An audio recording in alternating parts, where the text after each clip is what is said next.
When Kamala Harris went on The View and was asked how she would have differed from Biden, instead of basically saying nothing different, she should have said, "I would have shut down the border early and hard." The second error was an overzealous misuse of law to punish Trump. The most egregious of the cases pursued was Alvin Bragg's one in New York, one that even he was once skeptical of, but was reportedly pressured by some on the left into pursuing. These woke media outlets are absolutely melting down. We even have CNN, multiple CNN hosts going full MAGA. We saw the Scott Jennings clip. We actually have another Scott Jennings clip to show you right after this one. But now we have Fareed, who is also going basically full MAGA as well, just handing, the Dems the exact reasons why they lost this election. And of course, they're not very receptive of it. Of course, these people are absolutely shocked that anyone on CNN could have a differing opinion than them. Anyone on CNN could say anything other than, oh, it's the uneducated white women's fault. That's why we lost. Or whatever they're saying now. It's the Latino men for being racist and misogynistic and homophobic or whatever the other istophobe that they want to use for it. Anyway, let's get into this clip here of this CNN host going full MAGA and shocking the rest of the network. Let's check it out. But they blew it. The New York Times estimates that Harris will lose the national popular vote by about 1.5 points, a first for Democrats since 2004. Global inflation is something that was hard to shut down, but there were other issues the Democrats flubbed, which inflamed the opposition and depressed their base. I'm going to talk about them here because it's the right time to do a postmortem, but to avoid appearing to have 20/20 hindsight, I should say that I have noted each of these mistakes at the time, often provoking angry responses from the left. The first big error was the Biden administration's blindness to the collapse of the immigration system and the chaos at the border. An asylum system that was meant for a small number of persecuted individuals was being used by millions to gain legal entry. Instead of shutting it down, liberals branded anyone protesting as heartless and racist. They missed a massive shift in American public opinion in just a few years. In 2020, the percentage of Americans who wanted to decrease immigration was just 28%. By this year, it was 55%. When Kamala Harris went on The View and was asked how she would have differed from Biden, instead of basically saying nothing different, she should have said, "I would have shut down the border early and hard." The second error was an overzealous misuse of law to punish Trump. The most egregious of the cases pursued was Alvin Bragg's one in New York, one that even he was once skeptical of, but was reportedly pressured by some on the left into pursuing. Some cases, like the Georgia one, were legitimate, but the host of them piled on in rapid succession gave the impression that the... This is something that you are not supposed to say on CNN, by the way. Trying to say that they turned simple misdemeanors into actual felonies just so they could call Donald Trump a convicted felon and try to get him to lose the next election. This is not something that you're supposed to say on CNN at all. And you could tell this election really broke them. This election is going to change a whole lot of things. Either CNN, MSNBC, and the woke media out there is going to actually adapt and start trying at least a little bit to tell the truth and not massively misrepresent every single thing that has to do with the right wing, or they're just going to continue to lose. And I think they're starting to realize that. Legal system was being weaponized to get Trump. It confirmed to his base what it had always believed, that overeducated urban liberals were hypocrites, happy to bend rules and norms when it suited their purposes. It's worth noting that in this week's election, a CNN exit poll found that among those who believed that democracy in the U.S. is threatened, a majority supported Trump. Lawfare turned Trump from being a loser into a victim. And as his indictments grew, his campaign contributions surged and his poll numbers solidified. The final error is a more diffuse one, the dominance of identity politics on the left, which made it push for all kinds of DEI policies that largely came out of the urban academic bubble, but alienated many mainstream voters. There's an irony in claiming to be pro-Latino by insisting that people use If you enjoy content like this, then make sure you leave a like and subscribe to the channel. It really does help me out a ton. Let's get back to the video. The term Latinx, only to discover that Latinos themselves think the word is weird. This kind of obsession made Democrats view people too much through their ethnic or racial or gender identity And it made them miss, for example, that working class Latinos were moving toward Trump perhaps because they were socially conservative, or liked his macho rhetoric, or even agreed with his hardline stance on immigration.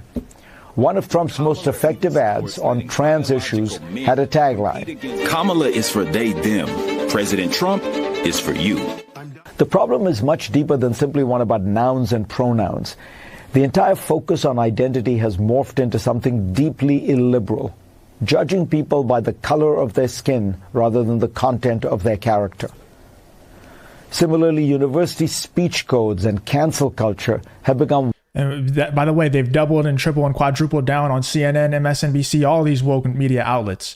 Like, all of them have doubled down on, oh, it's just the Latinos' fault. You know, it's just the white women's fault. That's why we lost. So not only did that lose you the election, but you're doubling and tripling down afterward.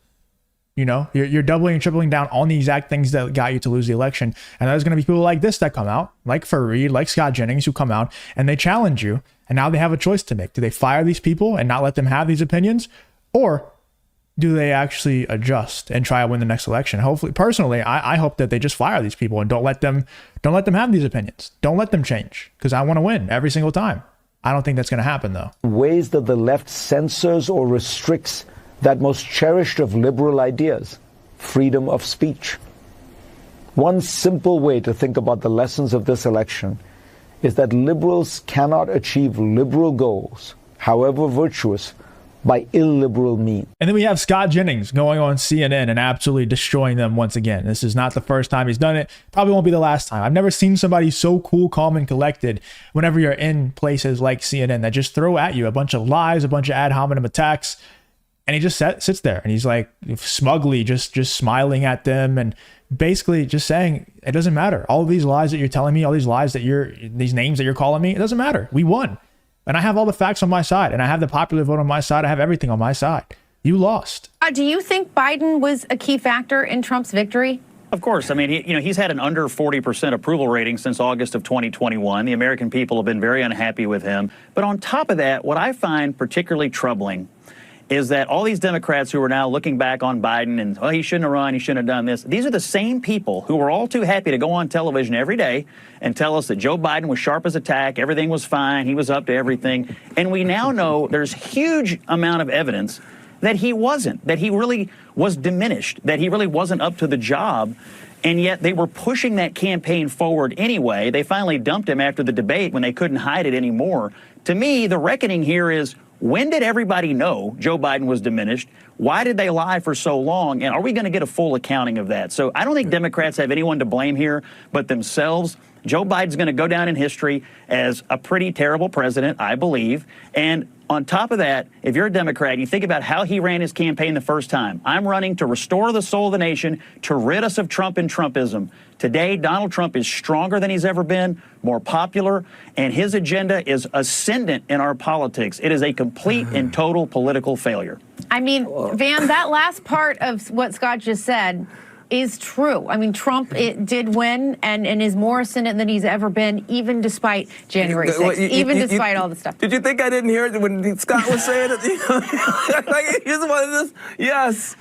What do you want me to do? Can I leave? And honestly, at this point, it doesn't matter what Trump does, because you've already said the absolute worst about him. So even if the guy were to do something really bad, people probably just wouldn't believe that it actually happened.